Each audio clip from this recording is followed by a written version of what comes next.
The most important thing you need to learn as a business owner in managing salespeople, training salespeople, developing salespeople is your presence. You need to have a strong presence. Presence is where it's at. When you walk into a room, people know when someone has presence. In any room, one salesperson, we can always spot another salesperson. We can see them from across the room. In fact, you can't necessarily smell them, but I can sense them. In a room, I see salespeople. Why? They have presence. What most salespeople have is influence. It's your ability to build instant rapport through trust and relationships instantaneously.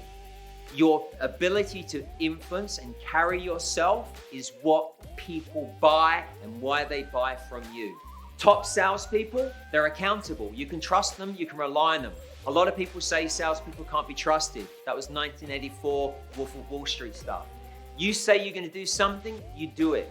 You tell people things happen, they happen. Accountability is now the key of sales. I see this all the time. People come into sales, they give sales 100% every single day, being positive, being motivated, communicating, following up, giving people everything. And then go home to their partner, to their wife, and don't talk, don't communicate, and more importantly, don't listen.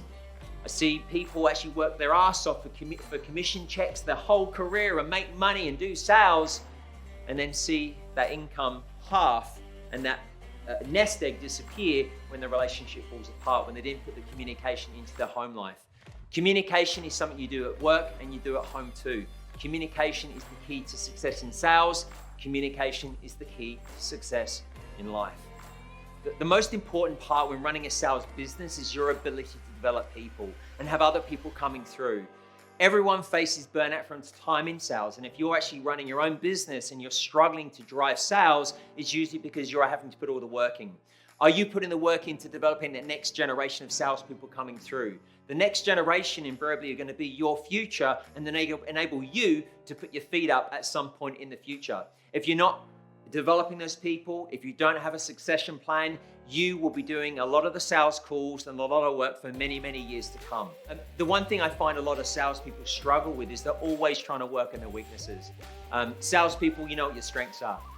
You're relatable, you can talk to people, you enjoy those conversations. Yeah, you might talk too much, but that's you, you're a salesperson. Make the most of your strengths. Make the most of what you're good at. Don't get too frustrated with, my product knowledge is where it needs to be at, or there's things I need to work on. There's always going to be things for you to work on, but focus on your strengths. Work on your strengths because that's why people will buy from you.